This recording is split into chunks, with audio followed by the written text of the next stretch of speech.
खालील वाक्यातील अधोरेखित शब्द काय दर्शवितो? तुमची पवळी गाय हिरवे गवत मुळीच खात नाही. मित्रांनो, मुळीच हा शब्द अधोरेखित केलेला आहे आणि त्या शब्दाचं आपल्याला काय दर्शवते, म्हणजेच आपल्याला वाक्य पृथक्करणामध्ये त्याचं स्थान काय आहे, ठीक आहे, किंवा वाक्य पृथक केल्यानंतर तो कोणत्या भागामध्ये येणार हे आपल्याला बघायचं आहे. बघा, या वाक्याचंच आपण पूर्ण वाक्य पृथक्करण करू. ठीक आहे. खात नाही, न खाणारी कोण? पवळी गाय. म्हणजे गाय हा जो शब्द आहे, गाय हा जो शब्द आहे हा या वाक्यातील उद्देश आहे. वाक्यातील कर्ता हा उद्देश असतो. तुमची आणि पवळी ही या गायची विशेषण आहे. म्हणजे तुमची आणि पवळी हे जे दोन शब्द आहेत हे काय आहेत? उद्देश्य विस्तार. हे काय? उद्देश्य विस्तार. उद्देश्य विस्तार करणारे शब्द आहेत. ठीक आहे.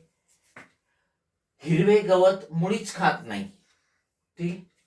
याच्यामध्ये गवत हा शब्द जो आहे, ठीक आहे, हा शब्द कर्म आहे आणि हिरवे हे त्याचं विशेषण आहे. आणि म्हणून हिरवे गवत हे दोन्ही शब्द कशामध्ये येतील? कर्म व कर्म विस्तार. कर्म आणि कर्म विस्तार. ठीक. खात नाही, खात नाही संयुक्त क्रियापद आहे. ठीक आहे. आणि हे येणार विधेय. हे काय येणार? विधेय म्हणजेच क्रियापद. ठीक आहे. आणि मुळीच खात नाही हे क्रियाविशेषण अव्यय आहे आणि हे येणार आहे विधेय विस्तारामध्ये. हे कशामध्ये येणार आहे? विधेय विस्तारामध्ये. आणि म्हणून 2 नंबरचा पर्याय आपलं उत्तर आहे.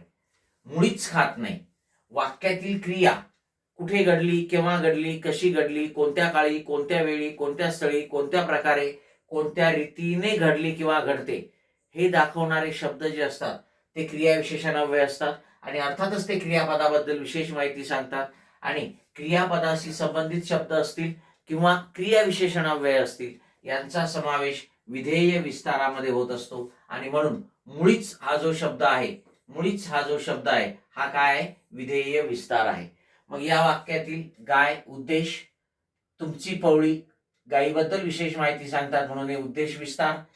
गवत कर्म आहे आणि हिरवे हा गवताबद्दल विशेष माहिती सांगतो आणि म्हणून कर्म आणि कर्म विस्तारामध्ये हिरवे गवत, त्याच्यामध्ये गवत कर्म, हिरवे गवतात कर्माचं विशेषण. खात नाही विधेय आणि मुळीच विधेय विस्तार. Okay, yes.